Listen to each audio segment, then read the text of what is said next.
Hi అండి, అందరికీ నమస్తే. ఎలా ఉన్నారు? బాగున్నారని చామగడ్డ తీసుకున్నాను ఫ్రై చేస్తామని. ఇది బాగా మట్టి ఉందన్నమాట. చామగడ్డ ఇది బాగా మట్టి ఉంది. ఒక 2 నిమిషాలు నీళ్ళు పోసేసుకుంటే ఒక 2 నిమిషాలు నానబెట్టేసుకోవాలి. ఎందుకంటే నానితే మట్టి అంతా నానిపోతుంది, బాగా నీట్గా వచ్చేస్తుంది. 2-3 సార్లు కడిగి తీసేసుకోవాలి బాగా. ఇది మట్టి అంతా పోతుంది అనమాట నీట్గా.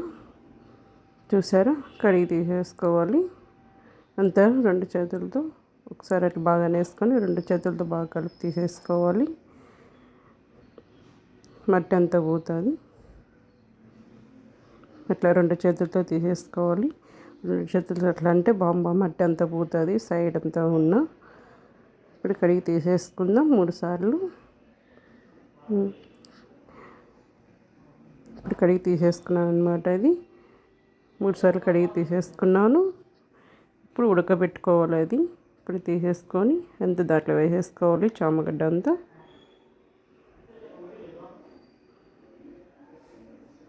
ఉడకబెట్టేసుకుందాం మనం ఇది. ఇప్పుడు ఉడికిపోయినాయి అనమాట. దించేసుకుంటున్నాను.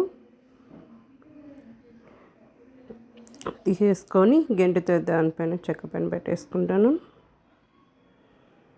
మనం ఉడికింది ఎలా చెక్ చేసుకోవాలంటే ఒక కత్తి తీసేసుకొని ఆ కత్తి దాన్ని మెత్త దిగితే ఉడికినట్లే అని.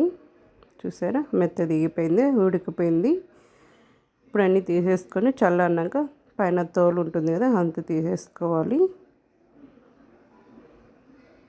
చూసారా? అది తీసేటప్పుడు కొంచెం బంకగా వస్తుందన్నమాట. అలా కొందరు అది ఇష్టపడకుండా ఉంటే కత్తితో అయినా పైన అట్లా అంటే వచ్చేస్తుంది. చూసారు కదా? కత్తితో అట్లా అంటే వచ్చేస్తుంది. కొందరు చేతి ఇష్టపడకుండా అట్లా కత్తితో అనేస్తే వచ్చేస్తుంది అనమాట పైన తోలు. ఇప్పుడు అంతా తీసేసుకుందాం మనం. బంకగా ఉంటుంది అనమాట. అది మనకి మోకాళ్ళ నొప్పులకి హెల్త్కి మంచిది అంట. ఇట్లా వారానికి ఒకసారైనా తింటే మంచిదే కదా. మనం ఎట్లనే చికెన్ అన్ని వారానికి ఒకసారి తింటాం. అలాంటప్పుడు ఇది కూడా ఒకసారి తింటే మోకాళ్ళ నొప్పులకి మంచిది. అప్పుడప్పుడు వారానికి ఒకసారికైనా చేసుకొని తినచ్చు.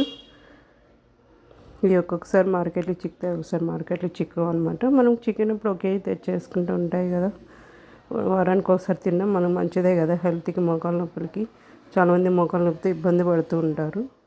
ఇలా కట్ చేసి పెట్టేసుకున్నాను. ముక్కలుగా చిన్నగా కట్ చేసి పెట్టేసుకున్నా. ఇప్పుడు ఆయిల్ తీసేసుకున్నాను.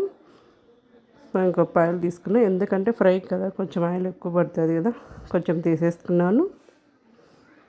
ఇప్పుడు ఆయిల్ వేసేసుకుంటున్నాను. ఇప్పుడు చామగడ్డ ఆయిల్ వేడైపోయినాక చామగడ్డ వేసేసుకుందాం. అప్పుడప్పుడు ఇట్లా చేసుకుందంటే మనకు కూడా మంచిదే కదండి. చాలామంది మోకాళ్ళ నొప్పులకి ఇబ్బంది పడుతూ ఉంటారు. అలాంటప్పుడు చేసుకొని తినచ్చు.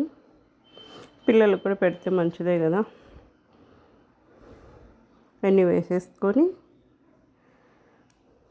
ఒకప్పుడు నాకు నచ్చేది కాదనమాట ఇది. చాలామంది అంటే హెల్త్కి మంచిది, మోకాళ్ళ నొప్పులకి మంచిదే అని చెప్పి ఇంతకుముందు కూడా ట్రై చేస్తాను, బాగా వచ్చింది. అందుకే మళ్ళీ ఇది రెండోసారి చేస్తున్నాను అనమాట. ఇది ఇప్పుడు బాగా ఫ్రై అయినాక,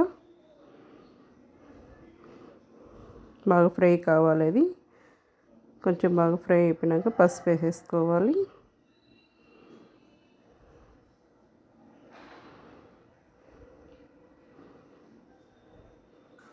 ఇప్పుడు బాగా ఫ్రై అయిపోయింది. కొంచెం పసుపు,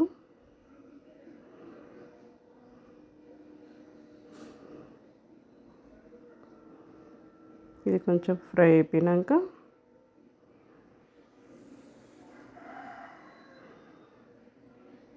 కొంచెం సగం స్పూన్ ధనియాల పొడి, సగం స్పూన్ మిరప్పొడి, సాల్ట్ సగం స్పూన్ వేసుకున్నాను. అది బాగా కలిపేసుకొని శనగపిండి వేసుకుంటాను, ఎందుకంటే అది కొంచెం బంక ఉంటుందేమో అని చెప్పి శనగపిండి ఒక స్పూన్ వేసుకున్నాను. అది కూడా బాగా ఫ్రై చేసేసుకోవాలి. అది అయిపోయినాక గరం మసాలా వేసుకున్నాను, సగం స్పూన్ గరం మసాలా. బాగా ఫ్రై చేసేసుకొని ఆయిల్ అంతా చామగడ్డకి బాగా పట్టాలన్నమాట. బాగా ఫ్రై అయిపోతుంది. ఇది రసంలోకైనా నంచుకోవడానికి చాలా బాగుంటుంది. రసం వేసుకొని తింటే బాగా ఫ్రై చేసేసుకొని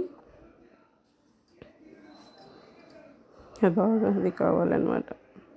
హైలో పెట్టకూడదు, సిమ్లో పెట్టుకొని ఫ్రై చేసేసుకోవాలి. చూసారా, మంచి కలర్ వచ్చేసింది, బాగా ఫ్రై అయిపోయింది అనమాట. ఇప్పుడు మా పాప వచ్చింది కప్పులో వేసేయమని, వాసనకి వచ్చేసింది అనమాట మా బాబా. కొంచెం కప్పులో వేసి అని చెప్పి వెయిట్ చేస్తాను అనమాట. చూసారు, కొద్దిసేపు ఉండమంటే ఉండట్లేదు అబ్బా, వాసనకి కావాలంటే. ఫ్రై అంటే మా బాబుకి చాలా ఇష్టం. సరే బాయ్ అండి, కొత్తగా చూసుకొని కప్పు చేసుకోండి.